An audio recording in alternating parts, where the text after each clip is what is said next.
Hi book group, welcome to another book group. We finished Roald Dahl, Charlie and the Chocolate Factory. And I know you've been asking me quite a lot about Mrs. Piggle-Wiggle. So our next book is going to be another Mrs. Piggle-Wiggle. It's called Mrs. Piggle-Wiggle's Magic by Betty MacDonald. And you all know now, fiction or non-fiction. Is this a true book or not a true book? Is it imagination? And it's a softback. Mrs. Piggle-Wiggle's Magic. Chapter 1 is called Mrs. Piggle-Wiggle's Magic. Here we go. Of course, the reason that all the children in our town like Mrs. Piggle-Wiggle is because Mrs. Piggle-Wiggle likes them. Mrs. Piggle-Wiggle likes children. She enjoys talking to them, and best of all, they do not irritate her. When Molly O'Toole was looking at the coloured pictures in Mrs. Piggle-Wiggle's big dictionary and just happened to be eating a candy cane at the same time and drooled candy cane juice on the coloured pictures of gems and then forgot and shut the book so all the pages stuck together, Mrs. Piggle-Wiggle didn't say, "Oh, such a careless little girl could never ever look at the colour pictures in my big dictionary again." Nor did she say, "You must never look at books when you're eating." She said instead, "Let's see, I think we can steam those pages apart, and then we can wipe the stickiness off with a little soap and water like this. Now see, it's as good as new. Nothing as cosy as a piece of candy in a book. Don't look so embarrassed, Molly. I almost drool every time I look at those gems. Which one is your favourite? I think mine is the lapis lazuli." When Dickie Williams, who was showing off for Patsy by riding in his wagon with his eyes shut, crashed through Mrs. Piggle-Wiggle's basement window and landed in the coal bin, Mrs. Piggle-Wiggle laughed so much she had to sit down on the front doorsteps and wipe her eyes with her apron. Dickie was awfully scared and was going to sneak out of the basement door and just go home, but Mrs. Piggle-Wiggle, still laughing, leaned through the broken window and said to him, "Hand me the putty knife and that can of putty off the shelf. Then go get me that pane of glass leaning by the wall over there by the furnace. Thank you very much. Now watch carefully, Dickie, because putting in window glass is something that every boy should know how to do." Every boy should know how to put in window glass, especially boys who ride wagons with their eyes closed. When Marilyn Matson, who was helping Mrs. Piggle-Wiggle serve tea, dropped and broke her brown teapot, she said, "Well, that's the luckiest thing I've ever known. You didn't get a drop of hot tea on you, and you broke that nasty teapot with the leaky spout. I've hated it for 15 years. Tomorrow I shall go into town and buy a new one. I think I'll get a pink one, and I'm going to test the spout before I buy it." "But what about the tea?" said Marilyn, wiping her tears on her sleeve. "We'll make it in the coffee pot," said Mrs. Piggle-Wiggle, "and we'll call it toffee." Another nice thing about Mrs. Piggle-Wiggle, when a child makes her a present, no matter how splotchy or good it might be, she always uses it, and she keeps it where everyone can see it. Johnny Wilfred made her a vase out of a meat sauce bottle with such a small neck that only flowers with stems as thin as hairs would fit in it. Not only that, but he painted it a kind of sicky green, and the paint was kind of too thick and ran down the sides in lumps. But Mrs. Piggle-Wiggle loves Johnny, and she loves the warty vase because Johnny made it for her, and so she keeps it on the windowsill above the sink with at least one flower jammed through the tiny neck. And every time Johnny comes into her kitchen, he points proudly to the vase and says, "See that pretty vase over there on the windowsill? I made it for Mrs. Piggle-Wiggle. Didn't I, Mrs. Piggle-Wiggle?" When Susan Gray came staggering over with a plate of the first cookies she had ever made, just for Mrs. Piggle-Wiggle, Mrs. Piggle-Wiggle did not take one and look at the grey lumps and say, "No, thank you." Instead, she said, "Why, Susan Gray, you smart girl, 8 years old and already making cookies. You're going to make somebody a very fine wife and maybe a chef." "Yeah, somebody with good teeth," said Hubert. He'd taken one of the grey lumps and found it was like trying to eat a stone. Mrs. Piggle-Wiggle took the cookie away from him. She said, "Hubert, these are special cookies. You dip them in hot tea, and then you take a bite. She hurried into the kitchen and made some tea, and then she and Molly and Hubert and Susan sat at the kitchen table and drank tea and gnawed at the stone-like cookies, which, in addition to being as hard as rocks, actually tasted a bit like glue, because Susan had put in gravy colouring instead of vanilla flavouring. And when Molly and Hubert made gagging motions at each other, Mrs. Piggle slipped them some ginger cookies under the table, and Susan was so proud she didn't even notice.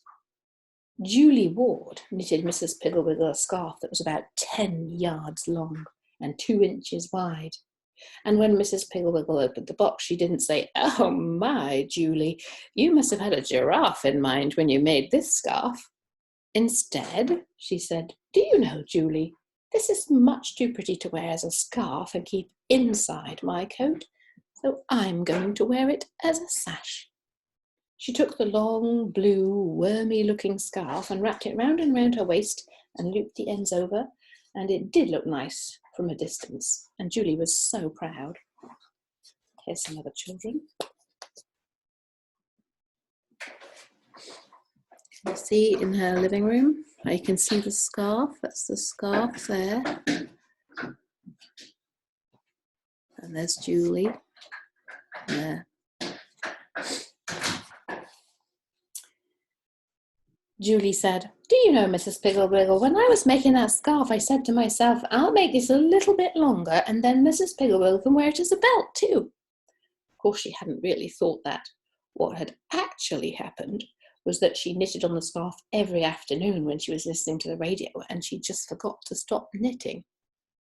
Another wonderful trait of Mrs. Piggle is the interested way she listens to dreams. Now, every child in the world loves to tell what he or she dreams. And if the dream doesn't seem to be quite long enough or interesting enough, sometimes children might work in some movies they've seen or some stories that have been read to them maybe the night before. Do you remember what you dream?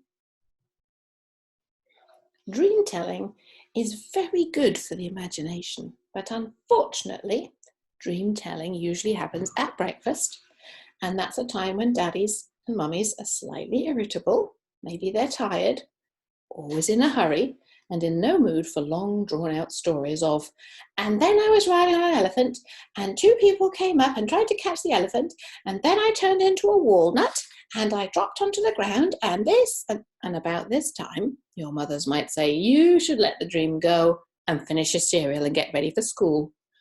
Or your brother or sister may say, "You're just making that up, and it's my turn to speak. Now, I dreamed." But Mrs. Piggle not only listens to dreams, she also asks about them. Right after school, when the children come over to dig for treasure in her backyard, if you remember, Mr. Piggle was a pirate, and he had buried his treasure in the backyard, or to have tea with her, or to play dolls, Mrs. Piggle will say, "Anybody have any good dreams last night?" And they'll be off. Once, Molly O'Toole dreamed she was a raisin, and she was being eaten by a rat. And then Johnny Green dreamed he was a pirate and actually lived inside a whale. And Hubert dreamed he was an icicle and could freeze anyone he touched.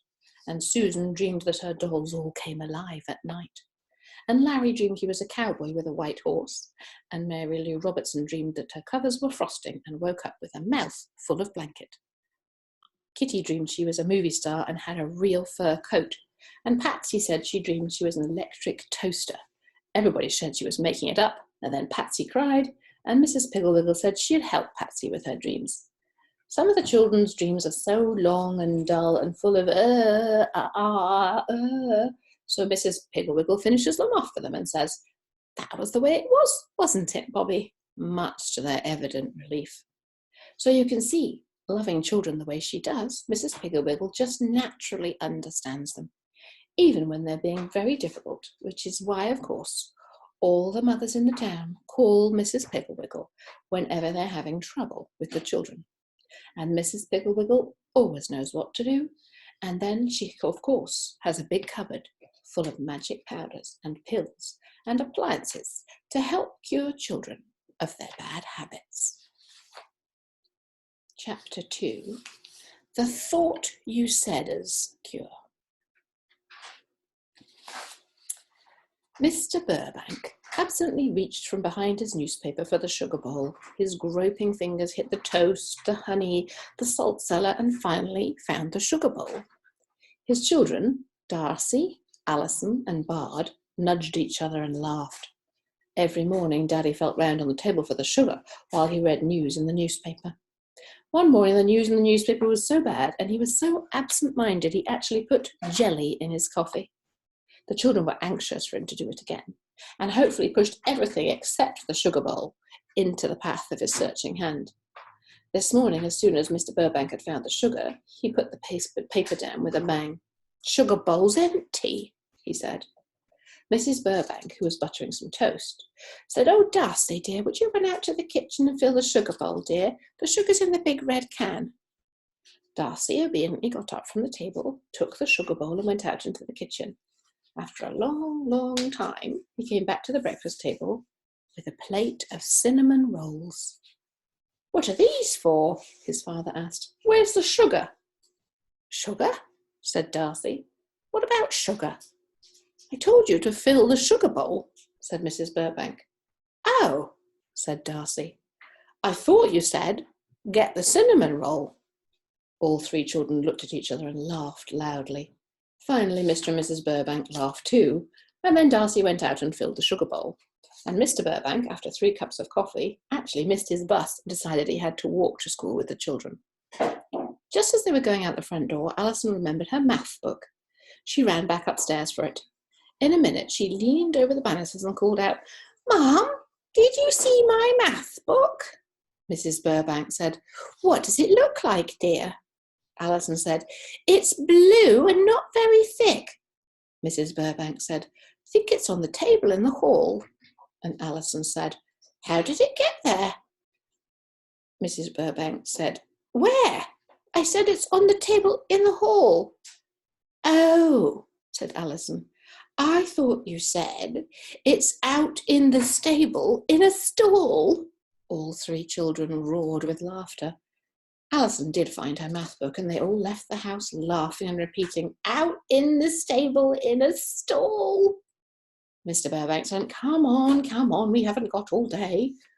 He walked briskly along the street, his footsteps ringing loudly in the thin autumn air, and the children giggled and jostled along behind him, and they could hear them say, "Thought you said," and then shrieks of laughter. Mr. Burbank reached the corner of the street first, in fact, almost before they'd even left the front yard. He stopped to wait and looked out at the city spread out below him in the morning sunshine. He was glad he lived on a hill. He was glad he was alive, and he was glad that he had a little boy of 9, a little girl of 7, and a little boy of 6. When the children had caught up to him, he said, "Look, children, see how beautiful the city looks from up here. Watch the fog rise over there." "Where's the dog?" asked Bard. "What dog?" asked Darcy. "What colour are the dog's eyes?" asked Alison. "What on earth are you talking about?" said Mr. Burbank. "I said, watch the fog rise over there." "Oh," Bard said, "I thought you said, watch the dog's eyes glare." The children laughed and laughed, and Mr. Burbank said, "Nonsense." But it was a beautiful morning, so he laughed with his light-hearted children anyway. When they were halfway down the next block, the children suddenly stopped still in front of a pretty white house, and they called out together, "Marilyn! Marilyn! Come on, we'll be late." Mr. Burbank said, "That's no way to do it. If you want Marilyn, you have to go to the door and ask for her." The children looked a bit surprised, but they walked up to the front door and rang the bell.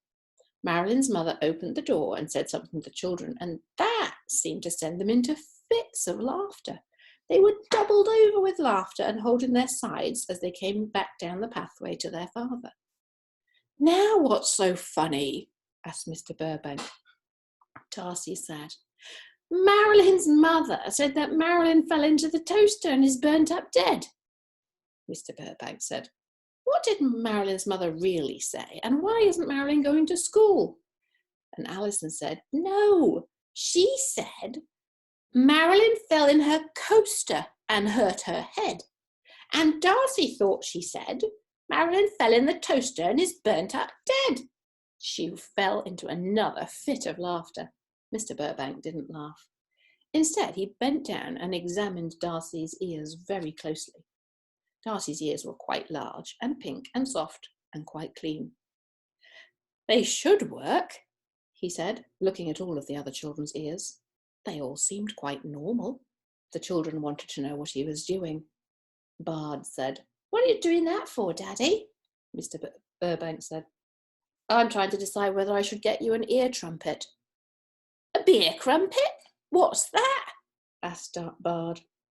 The other children repeated, "A beer crumpet? Beer crumpet?" They all laughed. Mr. Burbank had had enough. Mr. Burbank said, "Come on your marks, get set, go. I'll supervise a race to school." When Mr. Burbank reached his office, the very first thing he did was to call Mrs. Burbank. He said, "Mary, have our children ever had scarlet fever?" And she said, "Now you know they haven't, Bernard." "Well," he said, "have they ever had ear infections?"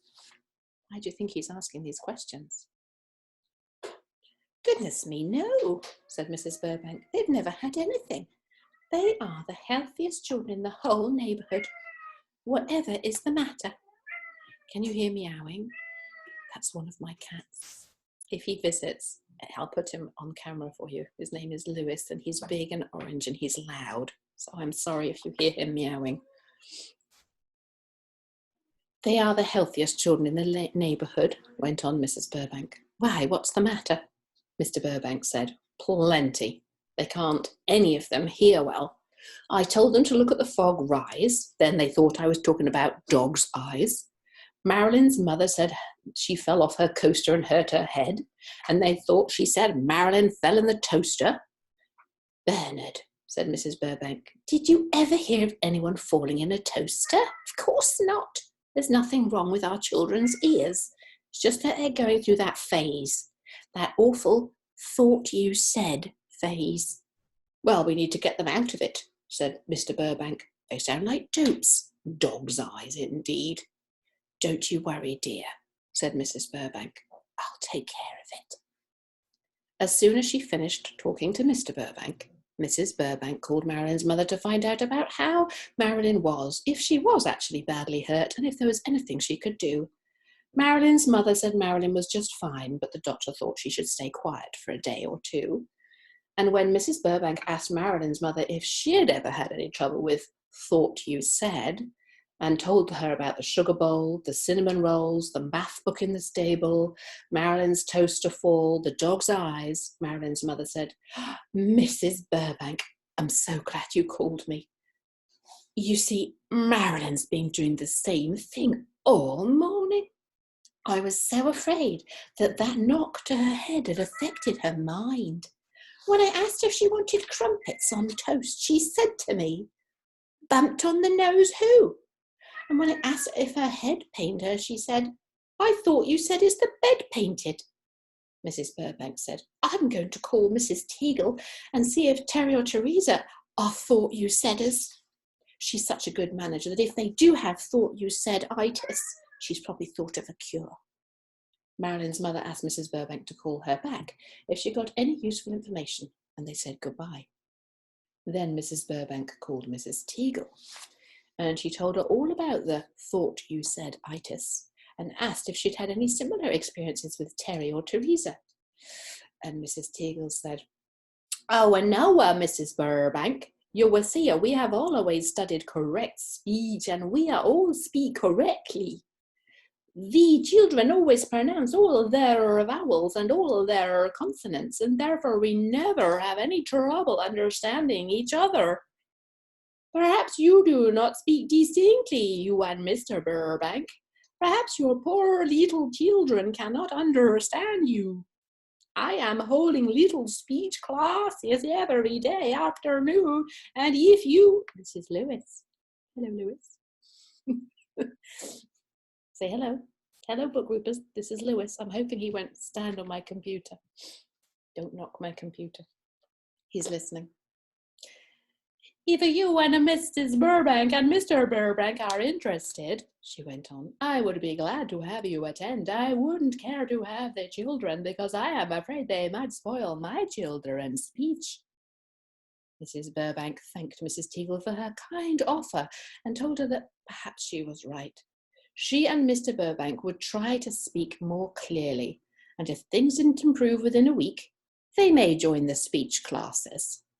Glad to be of any assistance, Mrs. Burbank, said Mrs. Teagle. And so Mrs. Burbank hung up. That night, when Mr. Burbank came home, she told him all about calling Mrs. Teagle and told him she thought from now on they should both try to speak more clearly so that their poor little children could understand them. That night, at dinner, Mr. Burbank announced in a very loud voice, Please pass the butter. The children all exchanged glances and whispers, and then they laughed, and the butter remained sitting on the plate in front of Darcy. Mr. Burbank looked at Mrs. Burbank, and she said, Children, listen to me. Please pass your father the butter. Oh, said Darcy, did you say pass the butter? I was sure that you said fleas gasp and mutter. Alison said, No, I thought you said he's Pa's mother. And Bard said, No, I thought you said freeze Pat's brother. Mr. Burbank said in a low voice, I said, please pass the butter. Darcy passed it to him with a beaming smile. The next morning after breakfast, Mr. Burbank called from upstairs. Where's my briefcase? Has anyone seen my briefcase? And Alison said, Who's got a thief's face? And Darcy said, Beef paste? What do you want that for? And Bard said, Leaf race. No, he said leaf race. They all laughed loudly and did not look for the briefcase. They could hear their mother and father banging doors and scuffling round upstairs, but they were so busy thought-you-saiding that they didn't even notice that Bard was standing in front of the briefcase, which was actually leaning against the radiator in the front hall. Finally, Mr. Burbank came running downstairs, wild-eyed and almost too late for his bus. He called out, If you find it, dear, could you bring it right down to the office? I really must have it this morning. He slammed the front door and ran like the wind for his bus. Mrs. Burbank was giving the children their final inspection before school when she saw the briefcase leaning against the wall right behind Bard's fat little legs. Children, she said, why didn't you tell Daddy his briefcase was down here? You must have seen it. Now I'll have to make a special trip all the way down to his office to take it to him. Why didn't you tell him? She looked sternly at her three children. Briefcase? Said Alison. I didn't know that's what he wanted. I thought he said thief's face. No, said Darcy, he said beef paste. And Bard said, no, he said leaf race. Mrs. Burbank said, you know perfectly well that Daddy wouldn't talk about a thief's face, beef paste, or leaf race. That's nonsense, and I'm getting tired of all this thought-you-said business. She sent them off to school without a kiss. But the thought-you-said-itis continued all the rest of that week, and by Friday morning, Mr. and Mrs. Burbank were so irritable. Do you know what irritable means? It kind of means cranky and grumpy. They didn't even want to come downstairs and eat breakfast with their thought-you-saiders. They tried to solve the problem by not speaking to the children, but of course the telephone rang and Mrs. Burbank had to say to Alison, answer the phone, and Alison didn't move, and her father said, answer the phone, and Alison said, oh, answer the phone?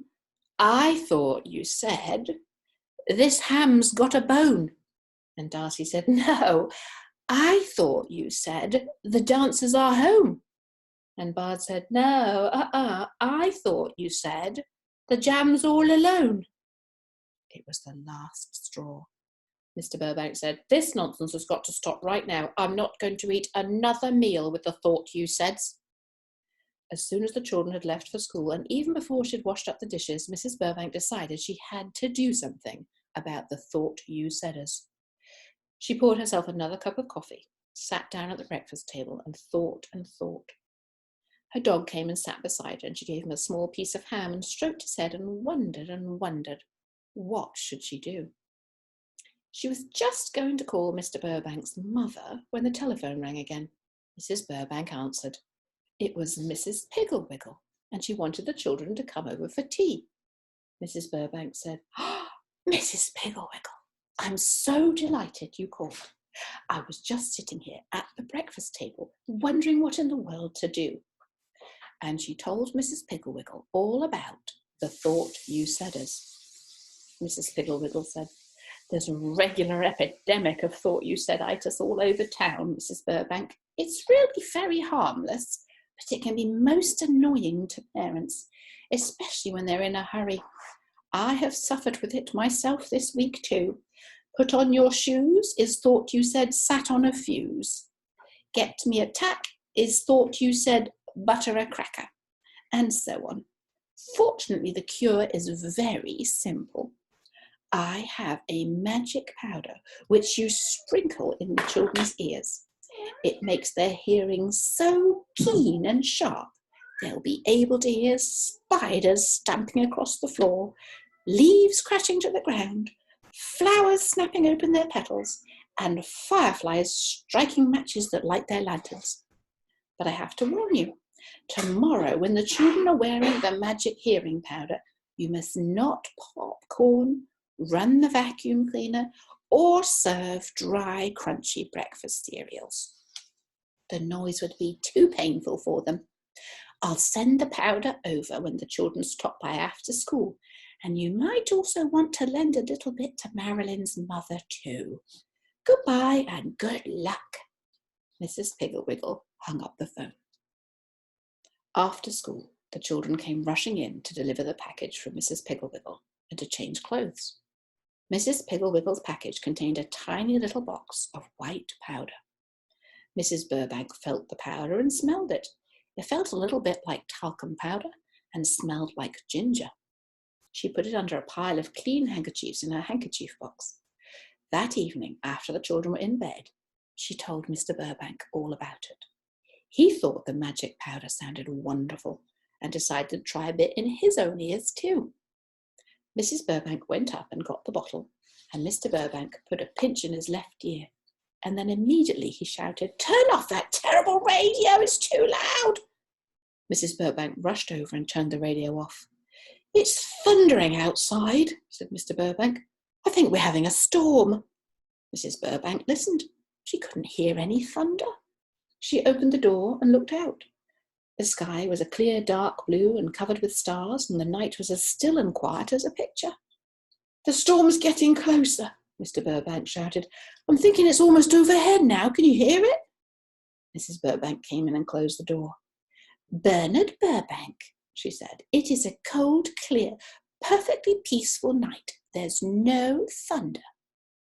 Mr. Burbank said, "Listen, can't you hear it? It's deafening, deafening." Mrs. Burbank listened very carefully. And then she heard from the kitchen a very soft, very faint thumping noise. She went out to investigate and found the dog lying under the table, scratching and bumping his elbow on the floor. She gave the dog a dog biscuit, put him out in the back garden, and went back to the living room and asked Mr. Burbank if the storm had passed over. And he said to her, "Do you have to stamp your feet like that? You must walk slowly and quietly. You sound like a truck when you walk." Mrs. Burbank looked down at the slippers she was wearing and said, "Bernard, I think you'd better wash that magic powder out of your ear, because I'm going to go out right now and get some crackers, and just think of the noise I can make." Mr. Burbank said, "I wish you'd stop shouting at me." And Mrs. Burbank said, "But I'm whispering, dear." So Mr. Burbank went upstairs to wash out his ear. When he turned on the light in the bathroom, it sounded like a gunshot. When he turned on the faucet, it sounded like Niagara Falls. And when he accidentally brushed a hairpin off the windowsill, it sounded like a huge iron chain crashing to the tiled floor. Mr. Burbank filled the bathroom glass with warm water and decided that would be the best way to wash out the magic powder. And he was just about to pour some in his ear when from behind the bathtub he heard the most awful screaming, screeching, whining noise. He straightened up, he put down the glass and peered over the bathtub. He couldn't see anything. He didn't know what was making the noise. He bent over the sink again and picked up the glass. He was just about to pour the warm water into his ear again when he heard it again, a horrible screaming, squealing noise. This time it was right by his head. He was so scared he dropped the glass, spilled the water and banged his head on the faucet. He looked all round the bathroom. He couldn't see anything. What was that noise? And the noise came again, this time a little fainter and from behind the blind in the window. He raised the blind and looked carefully. He still couldn't see anything. And then he heard the terrible noise again, this time near the mirror. And then Mr. Burbank saw what it was. It was a big mosquito. He grabbed a washcloth and swiped at the mosquito, and then heard that horrible screaming again. So then he opened the window and shooed the mosquito out. And then he hurriedly turned on the warm water and stuck his ear right under the faucet. What a relief! He called to Mrs. Burbank, "Mary, I'm all right now. I think we'd better go easy with that magic powder. It's really strong." And Mrs. Burbank said to him, "Well, maybe you used too much, Bernard. Here, let me measure it out. You just put 1 grain or 2 in the right ear of each child. Come on, help me do it." They tiptoed into the children's rooms. They put a grain full of the magic powder in each one's right ear. And even in his sleep, they could hear Darcy saying, "Miss Anderson, I didn't hear you say, 'Hand me that ruler.' I thought you said, 'Bananas are cooler.'" Mr. and Mrs. Burbank looked at their sleeping son and then at each other. "Just wait till tomorrow, Darcy, my boy," said Mr. Burbank. Next morning at 7 o'clock, Bard came running into his parents' room. "Mum, Dad, there's a terrible noise in our room. It sounds like sawing." Mr. and Mrs. Burbank got out of bed, put on their bathrobes, and went to investigate. They couldn't hear a thing. "Can you hear it?" said Darcy. "Can you hear that awful noise? What do you think it is? It's kind of a buzzing." Mr. and Mrs. Burbank looked round. They couldn't see anything. They couldn't hear anything. Mr. Burbank told the children to get dressed and come down to breakfast. But Bard began to cry. "We're going to come down, Daddy, but you don't have to shout at us." Then Mr. Burbank said in a very quiet whisper, "Your hearing must be very good this morning. I didn't shout. I just whispered." And then he said, "Exactly where is the buzzing noise coming from, Darcy? Listen carefully and tell me." Darcy said, "Right there by the curtain, Dad." Mr. Burbank pulled back the curtain and found a very small fly buzzing in the corner of the window. Remembering the mosquito, he didn't want to swat at it, so he opened the window again, unlatched the screen, and pushed the fly out. It flew happily away. And Darcy said, "Dad, I can't stand this awful crunching noise my shoelaces make when I push them through the holes." "I have an idea," whispered Mr. Burbank, and he tied his handkerchief around Darcy's head like a bandage. "That'll fix it," he said softly. "Whistle Biscuit," said Darcy. "Whistle Biscuit." His father jerked the handkerchief off. "Hurry down to breakfast," he said. At breakfast, Alison said, "Oh, Mother, I can't stand the sound of you buttering that toast. It sounds like you're making cement." Mrs. Them with their hands over their ears because it's so loud, because they can hear everything really loudly. There's the dog watching them and the toast popping up. There's the toast popping up and the dog watching them. "Making cement? I thought you said, Then he took a spoonful of oatmeal and decided not to finish the sentence.